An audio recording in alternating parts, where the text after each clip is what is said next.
दुर्गा नदी के किनारे बसा एक गांव फूलपुर।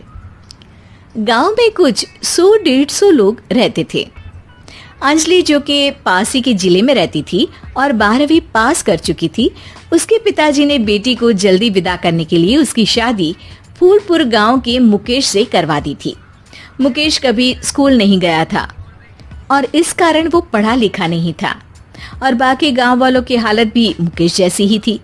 मुकेश के घर में उसके माता पिता भी रहते थे। सासू माँ, मैं बाहर मंदिर तक जा रही हूँ, आधे घंटे में आ जाऊंगी। अरे अभी कहीं जाने की जरूरत नहीं है, चुपचाप जाके रसोई में रात के खाने की तैयारी करो। और ये घूंघट क्यों हटा लिया है तुमने? क्या पता नहीं कि इस गांव में औरतें बिना घूंघट के नहीं रहती। रात में अंजलि छत पर जाकर अपनी मम्मी से बात कर रही होती है। तभी गांव की 3-4 औरतें उसे देख लेती है और दरवाजे पर आकर उसकी सास से शिकायत करने लगती है। और क्या हुआ? अरे छत पे तो देखो, आपकी बहू मटक मटक के किसी से फोन पर बात कर रही है। दिन भर फोन पे लगी रहती है। अरे कल तो मंदिर के पास वो क्या कहते हैं, सेल्फी ले रही थी।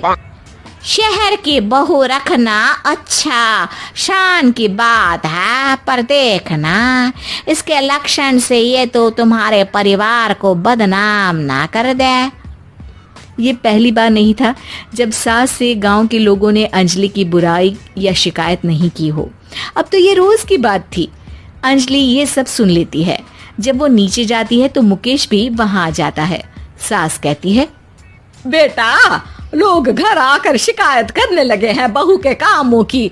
देख लो, पति हो, संयम से रखो इसे। माँ जी, मैं तो अपनी माँ से बात कर रही थी, क्योंकि यहाँ कोई बात करने लायक ही नहीं है और अब मैं माँ के पास ही रहूंगी।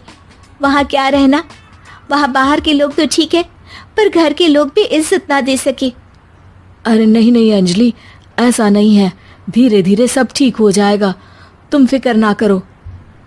अरे बस कुछ बोलना ही नहीं है, सर पे चढ़ा रखा है बहू को। सास मुकेश की नरम बात सुन के वहां से मुंह चढ़ाकर चली जाती है। मैं तो कहती हूँ हम दोनों शहर चले जाते हैं। मैं पढ़ी लिखी हूँ, मुझे वहाँ नौकरी भी मिल जाएगी और थोड़े दिनों में आप भी वहाँ कुछ काम ढूंढ लेना।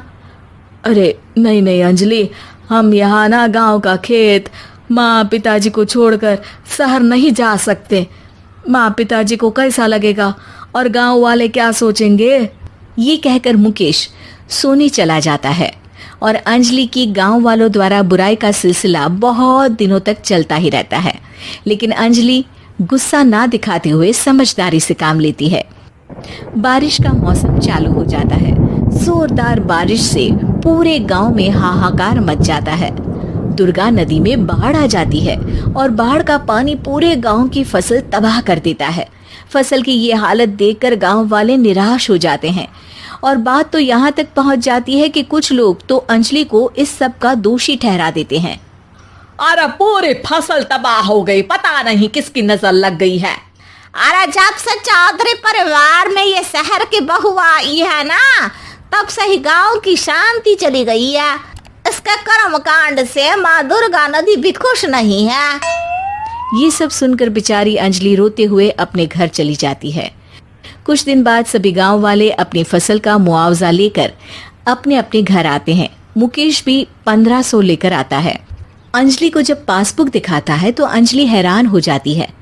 अरे, ये पासबुक में तो उन्होंने 4000 की एंट्री करी है और आपको सिर्फ 1500 दिए। सच में? अरे, वो सरकारी अफसर आपको बेवकूफ बना रहे हैं। सरकार की तरफ से हमें 4000 मिले हैं, लेकिन बाकी का सारा पैसा खुद ही खा रहे हैं।